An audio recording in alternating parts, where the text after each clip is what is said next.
Bienvenue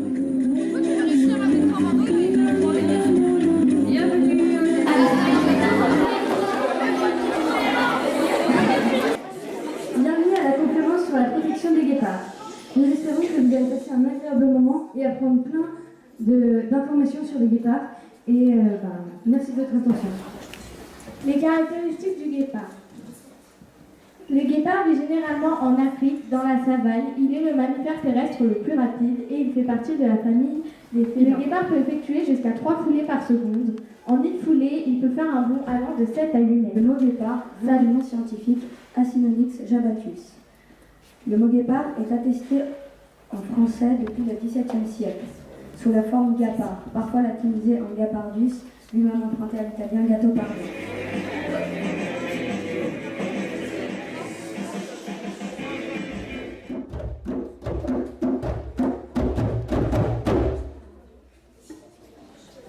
Donc le guépard et la chasse. Le guépard chasse plutôt en début de matinée ou alors en fin d'après-midi. Pour chasser, il utilise souvent les hauts de collines ou alors les branches basses pour scruter l'horizon, car il possède une excellente vision à très longue distance. Sa course peut atteindre plus de 110 km/h, mais sur à peine 500 mètres. Le guépard est le mammifère terrestre le plus rapide au monde. Il peut passer de 0 à 100 km/h en 3 secondes et 3 foulées par seconde. La technique de chasse est plus compliquée qu'on ne le croit. Le guépard... Il ne pourra donner la souque à moins de 300 mètres de sa proie.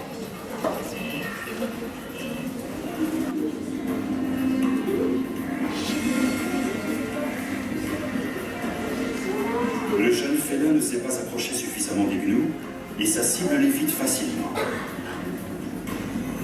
Il se trouve maintenant face à un troupeau lancé dans une course folle.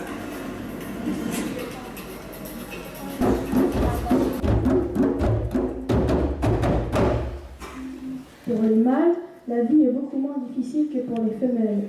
Ils vivent le plus souvent en groupe de 3 ou 4, voire plus parfois. À 2 mois, les petits commencent à goûter la viande rapportée par leur mère. Un manteau gris apparaît sur leur dos, sûrement pour ressembler au ratel, animal très agressif et redouté par de nombreux prédateurs.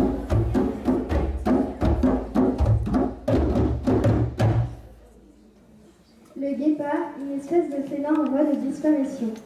90% de la population des guépards a disparu en un siècle. En 1900, il y en avait 100 000. En 2010, 10 000. Et maintenant, il reste moins de 7 000 guépards. D'ici 15 ans, le monde coûtera 50% de guépards en moins. Les guépards sont en voie de disparition pour plusieurs causes. La première, c'est que les fermiers tuent les guépards car ils attaquent leurs troupeaux. Dans les années 1990, les fermiers tuaient 800 à 900 guépards par an. Mais malheureusement, ce n'est pas interdit et c'est pour ça que le CCF cherche des solutions pour éloigner ces guépards sans les tuer. Il y a aussi le problème du commerce illégal de guépards.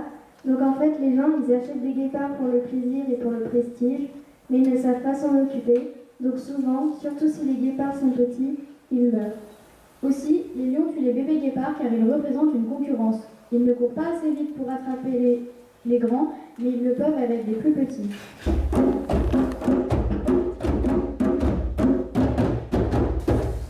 Le trafic illégal des guépards. Pourquoi les gens veulent-ils des guépards? Le guépard est un animal très beau. De plus, c'est un animal qui est très doux et qui n'attaque jamais les humains. Le Qatar et le Koweït.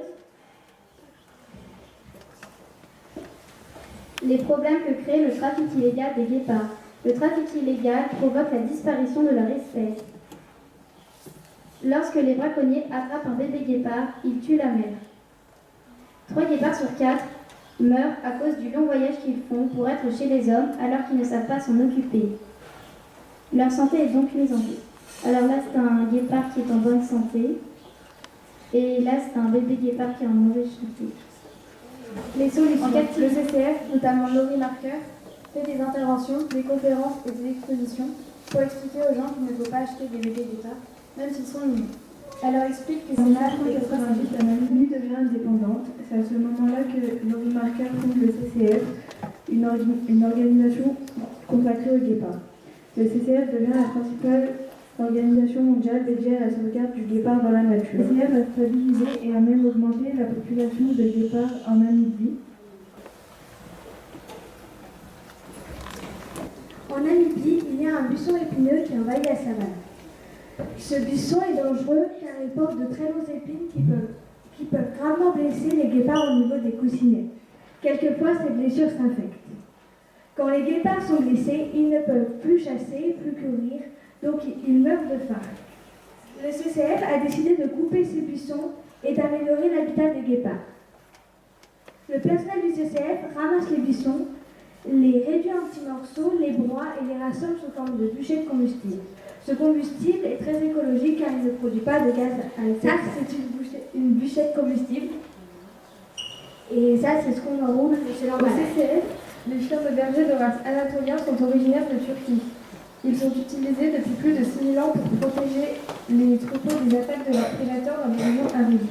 Ce sont les mêmes conditions climatiques que l'on retrouve quand certains prennent les bonnes décisions pour leur groupe et ont le comportement d'un bon chien de garde. L'Ovimarqueur, les fermiers arrêtent de tuer les guépards. Le projet de l'Ovimarqueur, c'est d'aider les populations avoisinantes, car pour elles, avant d'aider les guépards, il faut d'abord aider les hommes. Qui n'ont pas été élevés auprès de leur mère ou pas suffisamment longtemps nécessite la mise en œuvre de protocoles précis afin qu'ils puissent acquérir les fondamentaux d'une vie en totale liberté.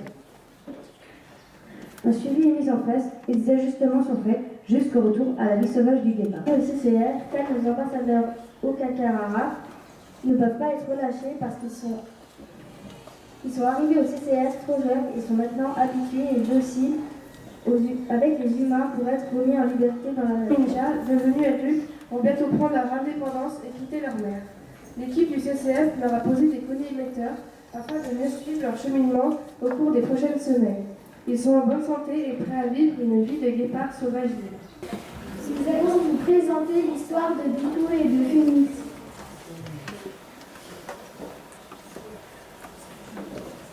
Je m'appelle Bitou.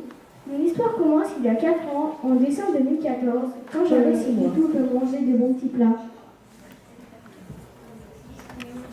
Donc là, c'est une photo d'ensemble pour les personnes qui ont fait des photos.